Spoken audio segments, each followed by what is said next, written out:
warahmatullahi wabarakatuh. Hai anak hebat, apa kabar? Semoga selalu sehat dan tetap semangat ya.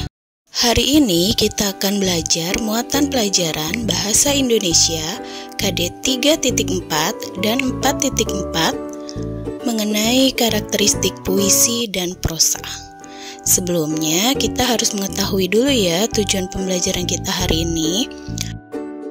Tujuan pembelajaran kita yang pertama, peserta didik dapat membedakan karakteristik puisi dan prosa.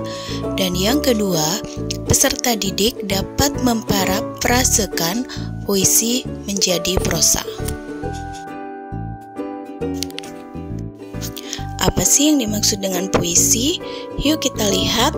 Puisi adalah jenis sastra yang bahasanya menggunakan majas-majas atau gaya bahasa, kiasan, atau penggambaran. Kata-kata dalam puisi dipilih dan ditata dengan cermat untuk membangun keindahan sehingga mampu membangkitkan kesadaran orang akan suatu penggalan melalui bunyi, irama, makna khususnya. Karakteristik puisi yang pertama memiliki rima dan irama. Yang kedua, menggunakan kata-kata kiasan. Dan yang ketiga, terdiri dari baris dan bait. Keempat, memiliki amanat atau pesan. Jenis-jenis puisi dapat dibagi menjadi dua. Yang pertama ada puisi lama. Puisi lama terikat jumlah bait, jumlah baris, suku kata, maupun rima. Sedangkan puisi baru, jenis puisi yang bebas dan tidak terikat oleh aturan tertentu.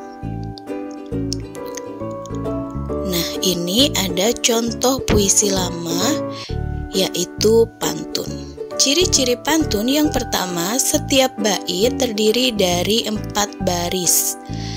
Yang kedua, setiap baris terdiri dari 8 sampai 12 suku kata. Contoh di sini ada kalau ada jarum yang patah, berarti ini terdiri dari 9 suku kata dan selanjutnya. Ciri yang ketiga, pada baris 1 dan 2 merupakan sampiran. Jadi, baris 1 di sini ada kata kalau ada jarum yang patah, dan pada baris 2 jangan disimpan di dalam peti, itu merupakan sampiran. Selanjutnya, pada baris ketiga dan keempat merupakan isi. Nah, isi dari pantun ini, jika ada kata yang salah, jangan disimpan di dalam hati. Ciri pantun yang kelima, bersajak AB-AB. Maksudnya, akhir pada baris ke-1 sama dengan akhir pada baris ketiga dan akhir pada baris kedua sama dengan akhir pada baris keempat. Selanjutnya, contoh puisi lama yang kedua ada syair. Ciri-ciri syair yang pertama, setiap bait terdiri dari 4 baris. Yang kedua, setiap baris terdiri dari 8 sampai 12 suku kata. Contoh pada baris pertama ada pada zaman dahulu kala, itu terdiri dari 9 suku kata. Ciri syair yang ketiga, semua baris merupakan isi. Apabila tadi di pantun terdapat sampiran, pada syair semua merupakan isi. Dan yang keempat, bersajak AAAA, maksudnya akhir dari baris pertama, kedua, ketiga, dan keempat itu berakhiran sama. Nah, itu tadi merupakan contoh puisi lama. Nah, bagaimana dengan puisi baru? Berikut ada contoh dari puisi baru yang berjudul Bintang untuk Sahabat. Ciri-ciri pada puisi baru tidak terikat aturan tertentu seperti jumlah bait, rima, ataupun jumlah suku kata. Puisi baru ini bebas ya. Selanjutnya kita akan mempelajari tentang prosa. Prosa adalah karya sastra yang berbentuk cerita dan tidak mengandung rima.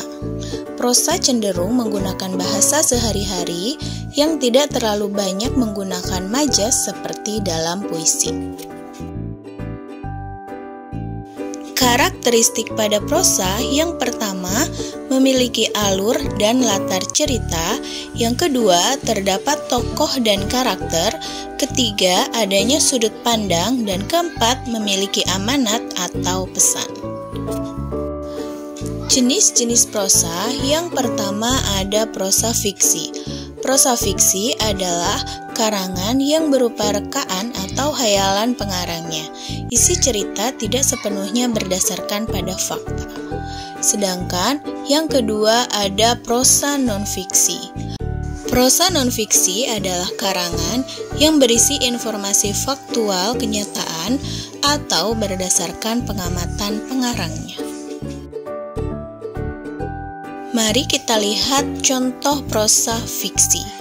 Ada 4 contoh. Yang pertama ada dongeng, yang kedua ada novel, ketiga ada roman, dan yang keempat ada cerpen. Semua cerita fiksi ini sudah pernah kalian pelajari ya pada pembelajaran sebelumnya. Lalu, apa saja contoh prosa non-fiksi? Ada beberapa contoh prosa non-fiksi. Yang pertama ada tajuk rencana, yaitu karangan argumentatif yang dibuat media massa. Yang kedua ada artikel. Artikel adalah karangan yang berisi uraian. Dan yang ketiga ada riwayat, yaitu karangan yang berisi kisah hidup seseorang. Selanjutnya kita akan mempelajari parafrase. Apa itu parafrase? Yaitu mengubah puisi menjadi prosa. Ada beberapa langkah yang dapat kita lakukan dalam memparafrasekan puisi.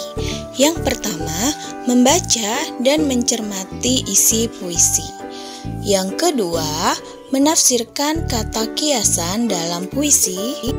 Dan yang ketiga, menyusun kembali dengan bahasa sendiri. Nah, itulah langkah-langkah yang dapat kita lakukan untuk memparafrasekan puisi. Berikut adalah contoh parafrase puisi yang berjudul Nelayan. Nah, silakan kalian cermati dulu isi dari puisi yang berjudul Nelayan. Setelah dicermati, kita bisa mengubah puisi tersebut menjadi sebuah prosa. Kita bandingkan ya. Dalam puisi terdiri dari beberapa bait dan penuh dengan kata-kata kiasan. Sementara dalam prosa terdiri dari beberapa kalimat yang membentuk sebuah cerita, kemudian kata-kata kiasannya diartikan menjadi kata-kata yang sebenarnya. Nah, itulah anak-anak hebat mengenai puisi dan prosa. Semoga bermanfaat ya. Sampai jumpa di video berikutnya. Tetap semangat, tetap jaga kesehatan, dan tetap belajar. Wassalamualaikum warahmatullahi wabarakatuh.